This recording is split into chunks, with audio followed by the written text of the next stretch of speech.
Então eu quero que você preste bastante atenção. O nosso texto base que nós vamos usar hoje está em Lucas 15, do 11 ao 19. Você que trouxe a sua Bíblia, seja virtual, seja física, abre aí. Lucas 15, do 11 ao 19. É a parábola do filho pródigo, do filho perdido. E eu vou ler com vocês. No 11 vai começar assim: Jesus continuou: certo homem tinha 2 filhos. O mais moço deles disse ao pai: Pai, quero que o senhor me dê a parte dos bens que me cabe. E o pai repartiu os bens entre eles. Passando não muitos dias, o filho mais moço, ajuntando tudo que era seu, partiu para uma terra distante e lá desperdiçou todos os seus bens, vivendo de forma desenfreada.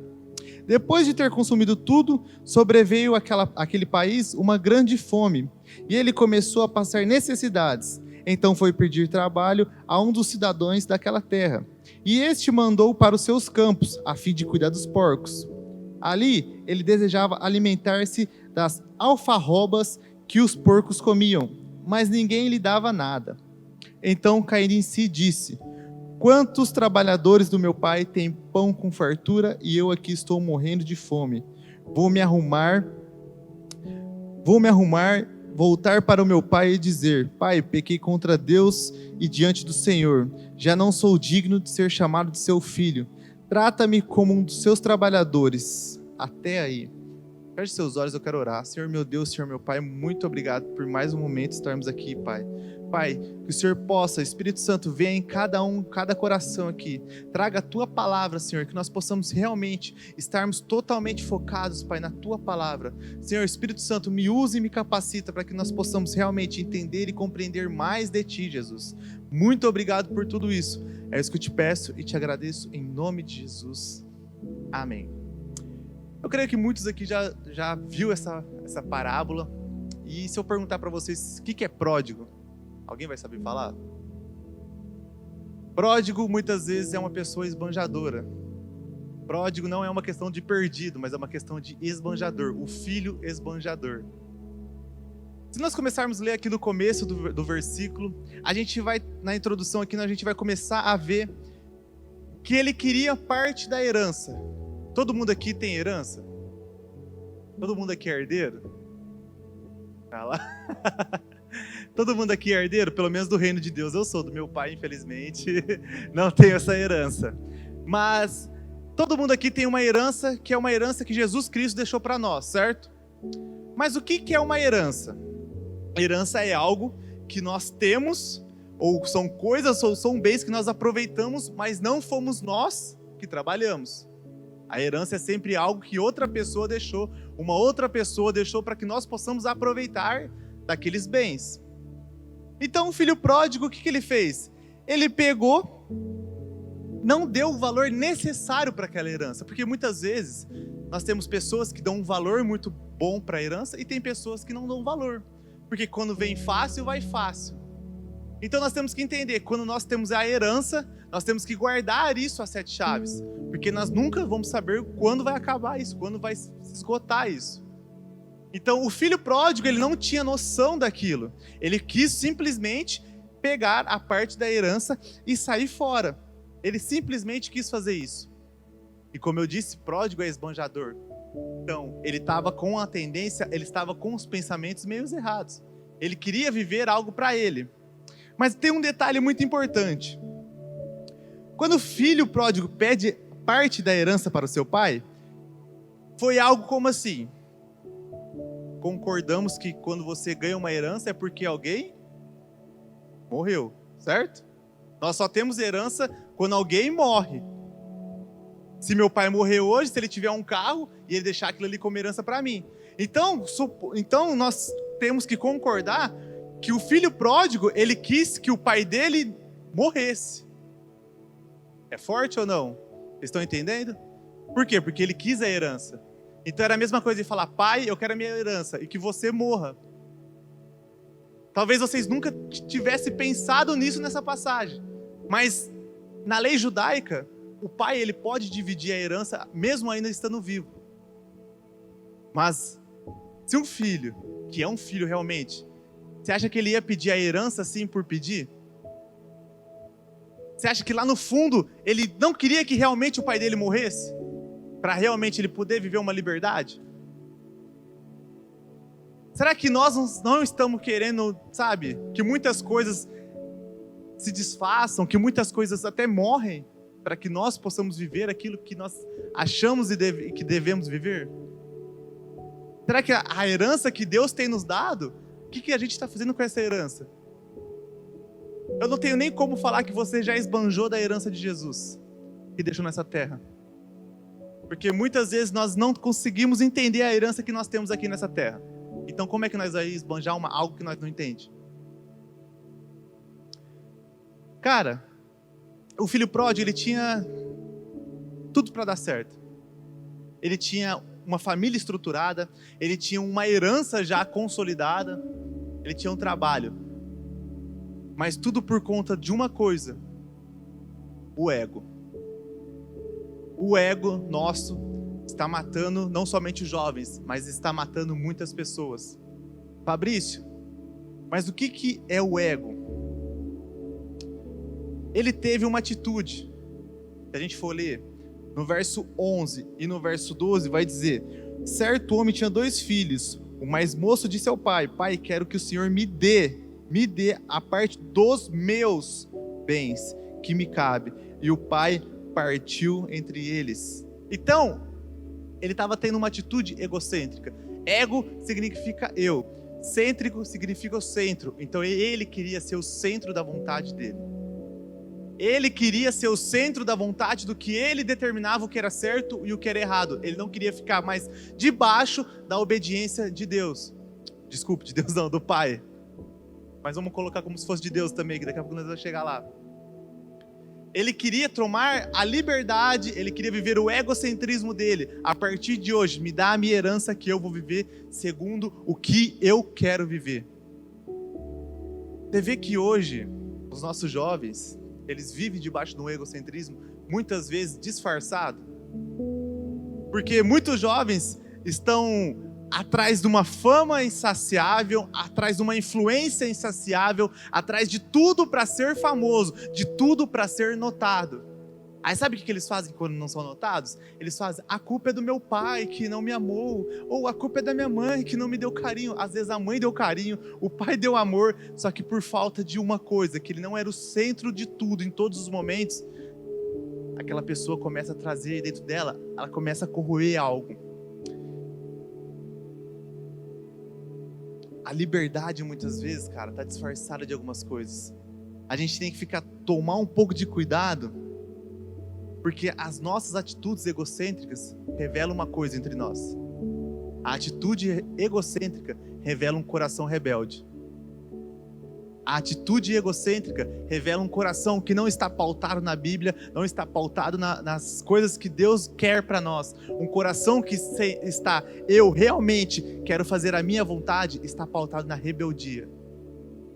Quantos e quantos não querem ser, tá aí, ó, na moda, hoje show do rebelde, todo mundo quer ser rebelde, todo mundo quer ser dono de si, todo mundo acha que já é grande. Todo mundo, moleque de 13, 14 anos aí, já quer falar na gíria igual bandido. Se você vai nos lugares aí, ó, eu fico de cara. Na minha época, moleque, eu 13, 14 anos, minha única preocupação era correr atrás de pipa. Hoje o moleque com 13, 14 anos, ele quer ser igual o cara do Sintonia lá. Quer ser malandrão, quer ser bandido. Ele quer se tornar parte de algo. O ego dele tá falando: eu quero ser algo, eu quero fazer parte de algo. Eu não me contento mais em fazer parte de algo que Deus tem na minha vida. Eu quero agora, nesse momento, viver algo que eu quero e pronto. Eu quero viver meu egocentrismo. Eu quero viver meu eu no centro. Então você está vendo que tem muitos jovens hoje que vivem um egocentrismo e depois eles se vitimizam, falando que tem culpa, que fulano é culpado, o outro é culpado. Não. Você quis viver no centro da sua vontade. O único responsável por isso é você. O único responsável do filho pródigo querer viver naquele momento, daquela esbanjação toda, era ele.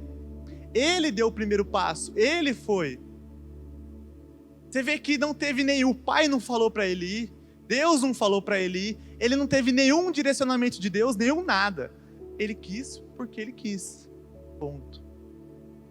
Quantos jovens hoje não tá trazendo esse egocentrismo e esse coração rebelde? Só que um coração rebelde, muitas vezes, ele traz uma decepção. Um coração rebelde, no final das contas, por conta de tudo errado que vai fazendo e vai culminando aquilo ali, vai trazendo uma decepção. Quantos coração rebelde, quantas vezes eu já não fui rebelde? Quantas vezes eu já não peguei, nossa, com a minha mãe. Nossa, minha mãe, um dia assim, um dia eu vou falar pra minha mãe vir aqui e contar as histórias. Cara, eu fui um dos caras mais rebeldes, realmente. Não foi igual daquela novela, não. Eu tive um coração rebelde, um coração que não sabia escutar ninguém, um coração que não sabia falar, não sabia respeitar as pessoas, um coração que só queria a minha vontade, os meus desejos, as minhas vontades era o que prevalecia sobre tudo. Eu não queria ouvir os mais velhos, eu não queria ouvir os mais experientes, eu caía nas mesmas mancadas, e depois eu colocava a culpa nos outros. Eu vacilava e eu colocava a culpa em outro. O egocentrismo está trazendo jovens fracos, porque querem tanto ser parte de algo, querem tanto fazer parte de algo, que quando não fazem parte de algo, eles se vitimizam e começam a querer chamar atenção. Quem não conhece um jovem que não quer chamar atenção, um adolescente que não quer chamar atenção de qualquer jeito? Ai, eu tô doente. No outro dia, ai meu Deus, ninguém me ama. No outro dia, ai, eu vou me matar. Cara, quer ser o centro de tudo toda vez. Quando as pessoas não dão atenção, é o centro. Vocês veem que isso só traz coisa ruim para nós, cara. Um coração rebelde, um coração que não está pautado naquilo que Deus quer para nós. Um coração que vive no ego, que vive eu. Mas deixa eu fazer um parênteses aqui. Jesus veio nessa terra por mim e por você. Algum momento ele falou que seja feita a minha vontade? Caso a vontade de Jesus. Ele sempre falava que seja feita a vontade de Deus. Que seja feita a tua vontade, Deus. Ele veio aqui para servir o próximo. Ele veio aqui para estender as mãos para aqueles que precisavam. Aqueles que gostariam de estar com Ele. Jesus, ele podia ser a pessoa talvez mais egocêntrica. Ele tinha tudo, porque ele era filho de Deus. Ele tinha todas as coisas, mas ele queria não. Ele veio aqui para servir o próximo. E ele deixou esse mandamento para que nós amar a Deus sobre todas as coisas e amar o nosso próximo. Quando nós colocamos nós no centro, nós não conseguimos amar o nosso próximo. Quando nós colocamos eu no centro, eu não consigo amar o meu próximo. Porque eu não estou nem me amando. Porque quando eu coloco eu no centro, eu estou me destruindo aos poucos. Quando eu me coloco eu no centro, tem que ser feita a minha vontade. Aqueles filhos mimados. Quem não conhece uma pessoa, alguém que é mimado? Que não faz o que quer, mano. Fica com o bico gigante. Cuidado, namoradas e namoradas, viu? Vou dar um conselho aqui, ó. Se falar não e a pessoa ficar com o bico, fala, gente, ó, você lembra que o Fabrício falou do egocentrismo lá? Nem tudo é feito à sua vontade, irmão. Cuidado. Mas nós temos que entender que quando nós somos quando nós colocamos o eu no centro e isso gera um coração rebelde, traz decepções. Eu quero continuar lendo com você a decepção. O que gera a decepção? A decepção, ela começa a trazer um declínio. Porque nós estamos tanto cheios de nós aqui, nós estamos tanto cheios do que nós queremos, do que nós fazemos, de tudo que nós necessitamos, e quando isso começa a não dar certo e esse coração rebelde começa a trazer decepções, o declínio começa a vir. Porque as pessoas começam a se afastar de nós. Ninguém quer uma pessoa chata e cheia de si por perto.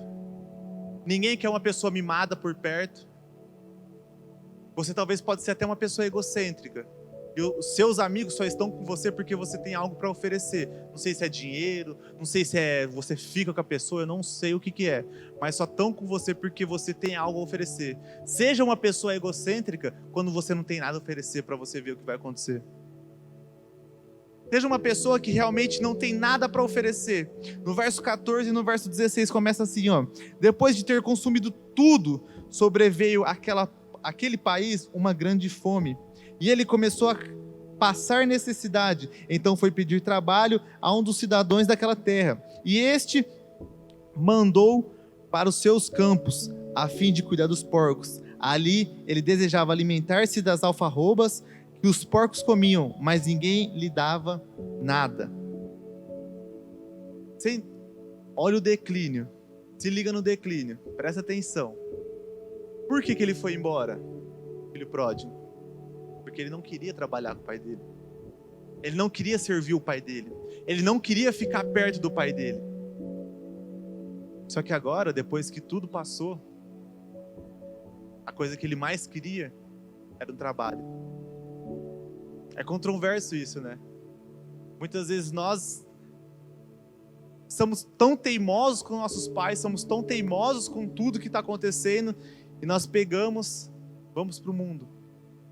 E lá nós temos que se sujeitar a coisas que nós não queria fazer para o nosso pai, mas agora nós temos que fazer no mundo por obrigação e para sobreviver.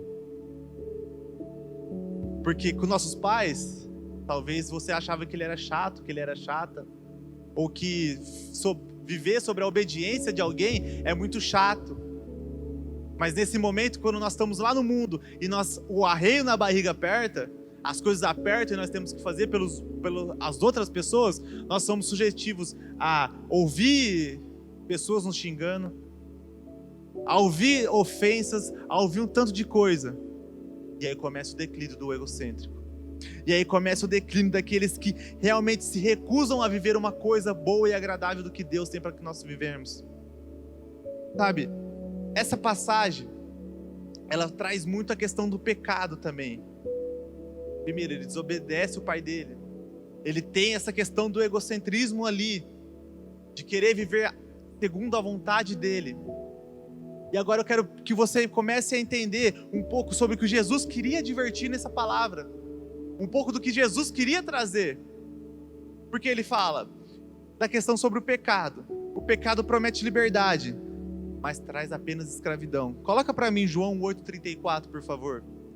João 8,34. Vai dizer assim, ó.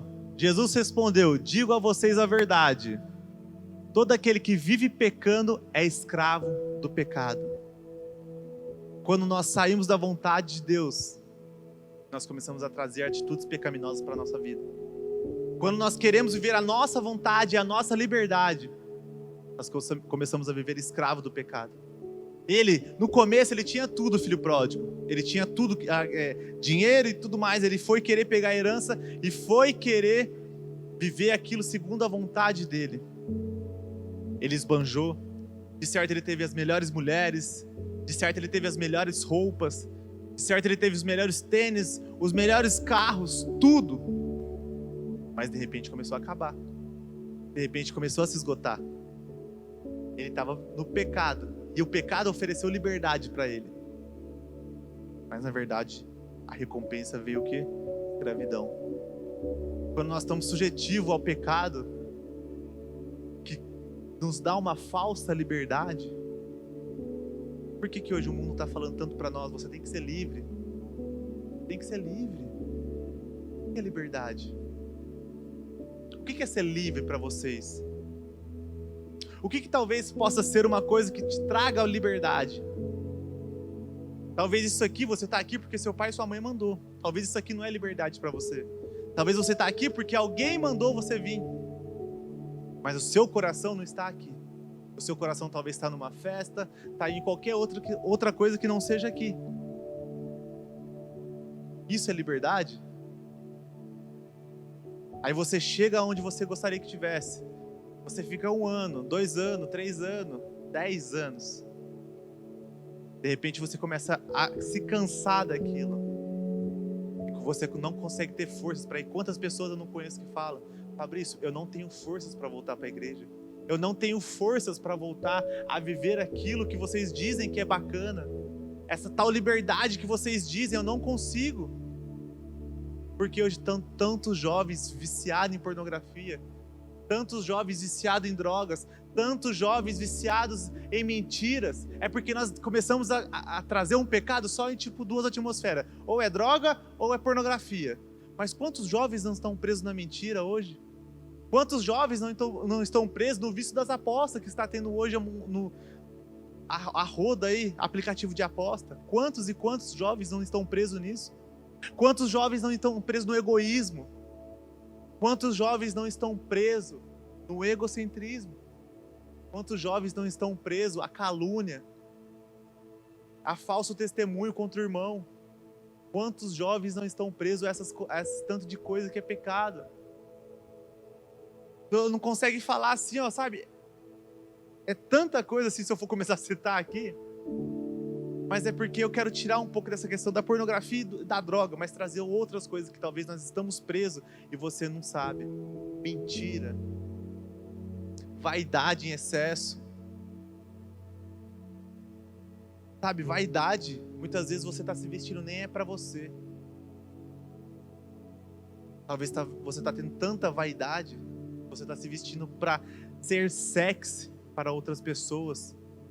Isso também vale para homem, porque muitas vezes a gente fala isso e acha que é só para mulher, né?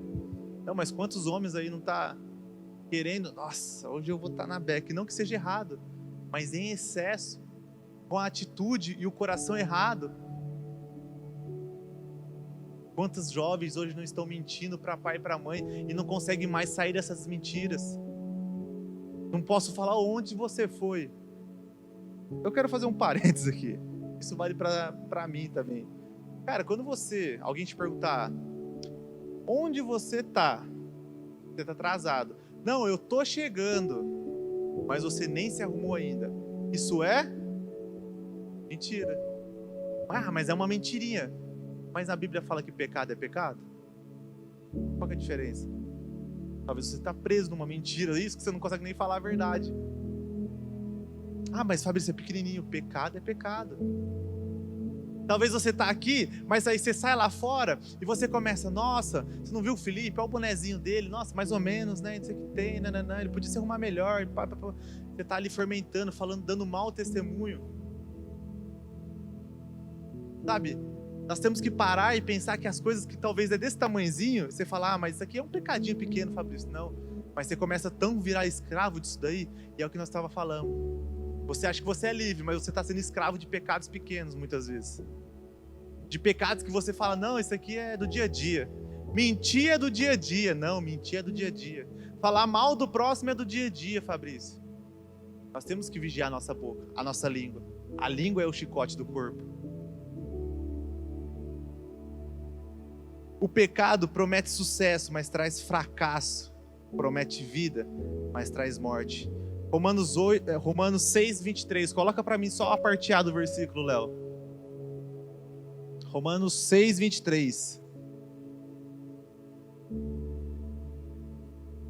Romanos 6, 23.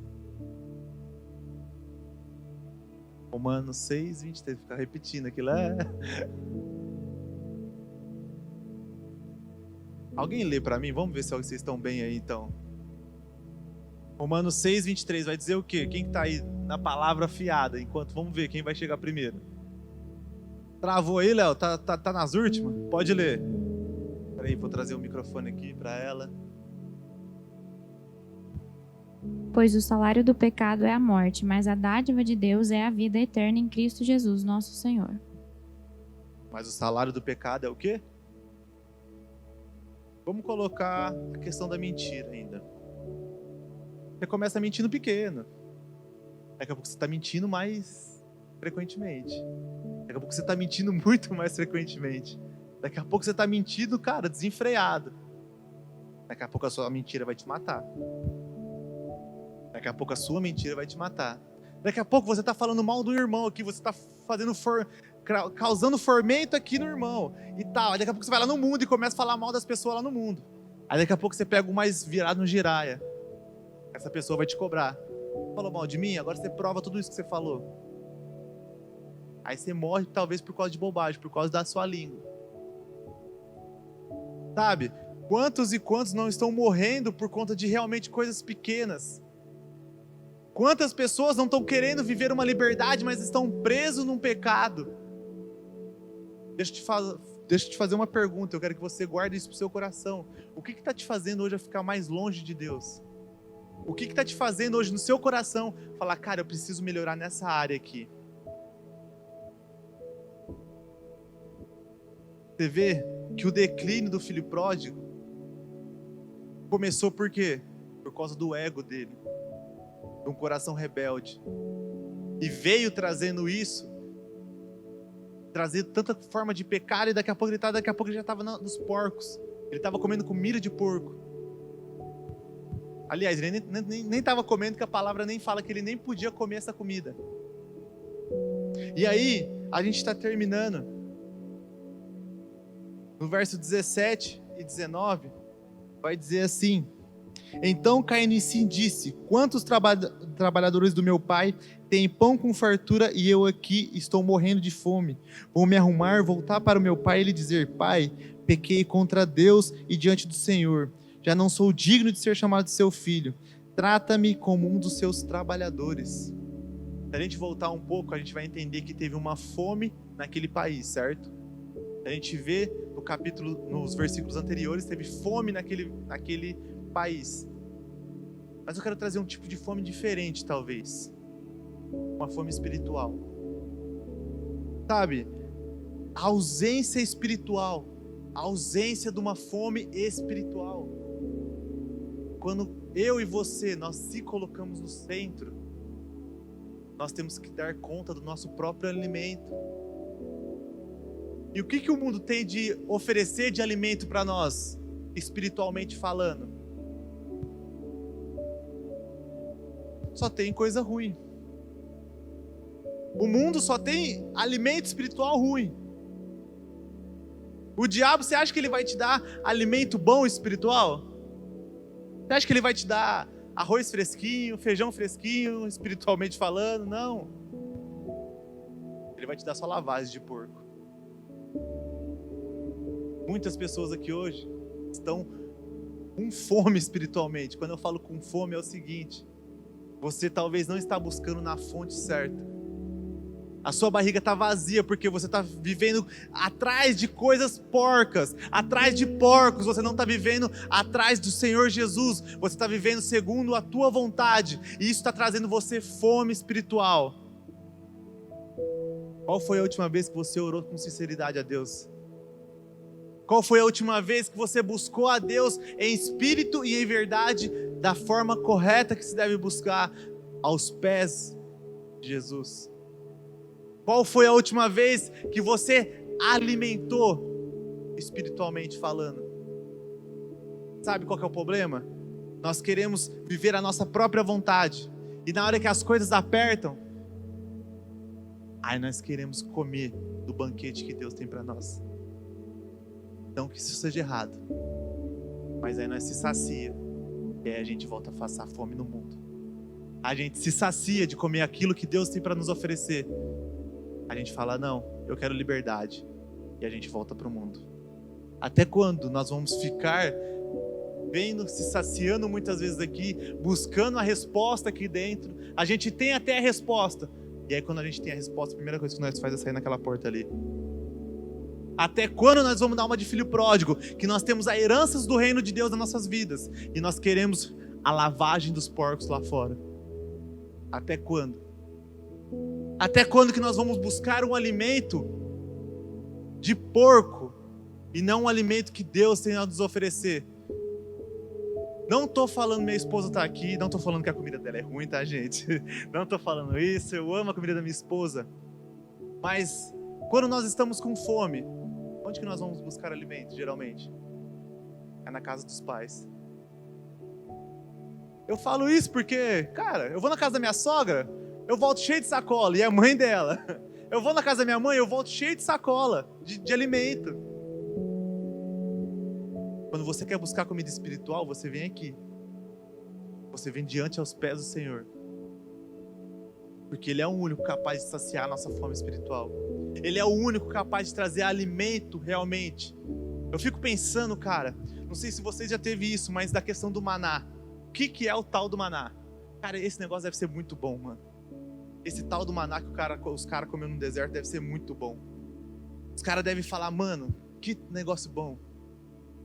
Mas até uma coisa muito boa, que era o maná, o povo, por conta da sua ignorância e da sua própria vontade, eles enjoaram disso. E não quiseram mais se alimentar daquilo.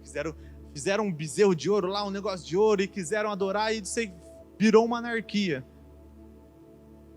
Agora eu te pergunto, o que está sendo hoje o seu deserto que você não está conseguindo se alimentar, ou se você já enjoou da comida? O que está sendo que você não está conseguindo realmente se alimentar espiritualmente? Sabe por quê? O alimento espiritual não é só no domingo, o alimento espiritual não é só no sábado, o alimento espiritual que você tem que se alimentar é todos os dias. Não adianta você querer a comida da sua mãe, ou a comida do seu pai, seja lá quem for, depois que você está casado, por exemplo. Se eu ficar indo lá todos os dias, cara, minha mulher vai surtar comigo.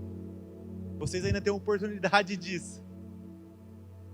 Mas, cara, hoje você está tendo a oportunidade de comer um alimento espiritual todos os dias de um pai, cara. Você está tendo a oportunidade de se alimentar e ter o alimento diário que Deus nos dá.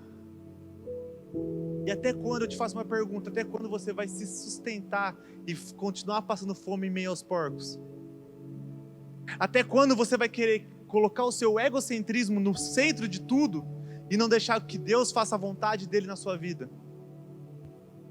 Até quando você vai ser rebelde, vai ter um coração rebelde e não vai ter um coração voltado nas coisas de Deus? Até quando?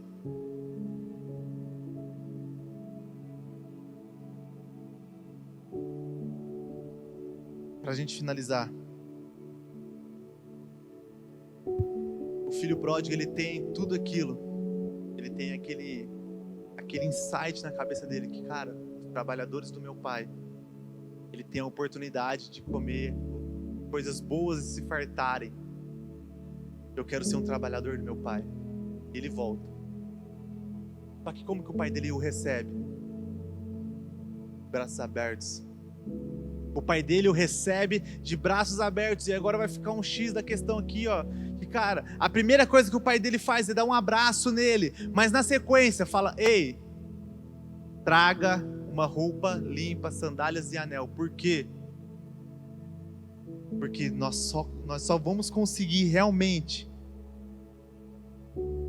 viver aquilo que Deus tem para que nós vivemos, realmente viver na vontade dele, quando nós pegarmos as nossas vestes sujas e trocarmos por vestes limpas. Nós só vamos ter a coerência que Deus realmente está vivendo algo que eu quero viver em Deus, quando eu pego tudo isso que eu fiz de errado, todo esse pecado, esse lamaçal do pecado que está em mim, eu falar: pai, eu quero trocar isso daqui. Eu não consigo mais viver com essas vestes. Eu quero trocar isso aqui. E eu quero as suas vestes limpas. Eu quero a sua sandália, o teu anel. Eu quero viver segundo a tua vontade. Deixa eu te falar, será que você está disposto a realmente trocar essa roupa suja? Pode estar até limpo, pode até estar bonitinho. Mas será que você vai querer realmente continuar vestindo uma roupa suja e não querer se arrepender aos pés de Deus? Sabe, Ele está dando uma oportunidade hoje aqui para nós, para que nós possamos realmente viver aquilo que Ele quer que nós vivamos para Ele. Muitas pessoas acham que, meu Deus, mas eu não quero, nossa, viver para Deus é muito ruim, Fabrício, é muito cheio de regra, é muito cheio de sei do que. Vai para o mundo então para você ver se até lá no mundo não tem regra, até naquela famosa liberdade que o mundo fala, se lá não tem regra. Se você não tem que viver segundo os padrões do mundo, se você não tem que viver segundo as regras que eles impõem para vocês. O nosso problema é que nós queremos uma liberdade, mas muitas vezes se torna uma libertinagem. Nós queremos muitas coisas, mas nós não queremos tirar as nossas roupas sujas. E nós não queremos realmente falar: Deus, eis-me aqui. Às vezes nós só tiramos a camisa e falamos: não, vou pegar essa camiseta limpa aqui, Deus, e depois eu vou sujar ela um pouco, depois nós trocamos e nós vamos fazer essa... Não. Deus não te quer somente para isso. Deus não te quer somente para viver trocando de roupa. Deus quer que você realmente se volte ao centro da vontade dEle. Para que você possa realmente trocar essa roupa suja, que você possa trocar essa roupa imunda por roupas novas. Mas você só vai viver isso quando você sair da sua vontade. Você só vai viver isso quando você largar o seu ego. Você só vai viver isso quando realmente você entender: não vivo eu, mas Cristo vive em mim. Você só vai viver tudo isso quando você entender que você também tem uma herança. mas é uma herança que Deus nos deixou para que nós possamos realmente pregar as boas novas do mundo, que nós sabemos que nós temos aqui dons espirituais, nós possamos curar em nome de Jesus, que nós possamos falar a palavra de Deus em nome de Jesus, mas nós só vamos saber que nós temos essa herança quando nós se arrepender. Não adianta nós queremos roupas limpas, querer vestir em cima da suja. Nós temos que tirar a roupa suja e colocar a roupa limpa. Porque se nós maquiamos um falso arrependimento, uma hora ou outra a verdade vem à tona. Se nós queremos maquiar um arrependimento que não é verdadeiro, aquela roupa que está suja, aquela roupa que está limpa, que você colocou por cima da suja, uma hora vai se contaminar. Então, que nessa noite você possa entender que essa passagem é muito mais do que simplesmente um filho que errou e voltou para o pai. Não, é um filho que tinha tudo para dar certo, mas preferiu viver a segunda vontade do que ele tinha. Preferiu viver passando fome e não querendo se alimentar de uma vida espiritual diária. Não querendo se alimentar do que nós chamamos de Bíblia. E eu te pergunto hoje, você tem que se arrepender para viver, colocar as vestes novas hoje com Deus? O que você tem que se arrepender hoje e largar tudo o que está dentro de você, talvez é seu próprio eu, para que você possa viver coisas novas em Deus hoje? Eu quero que você fique de pé.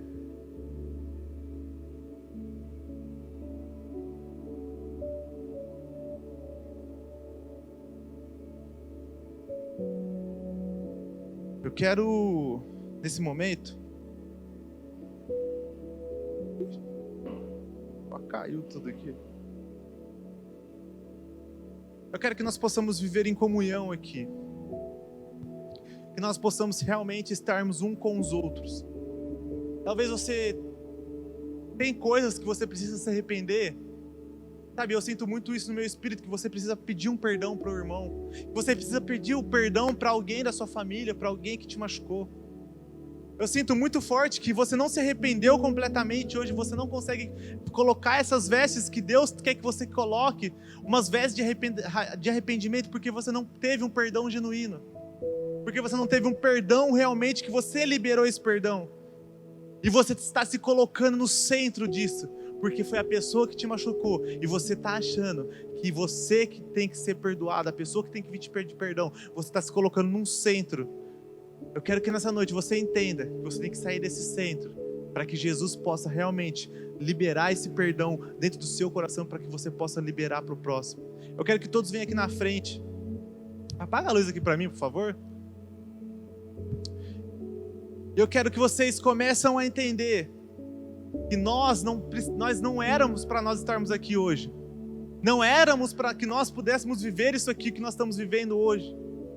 Nós só estamos vivendo isso aqui hoje porque teve um Jesus, teve alguém que realmente nos amou primeiro.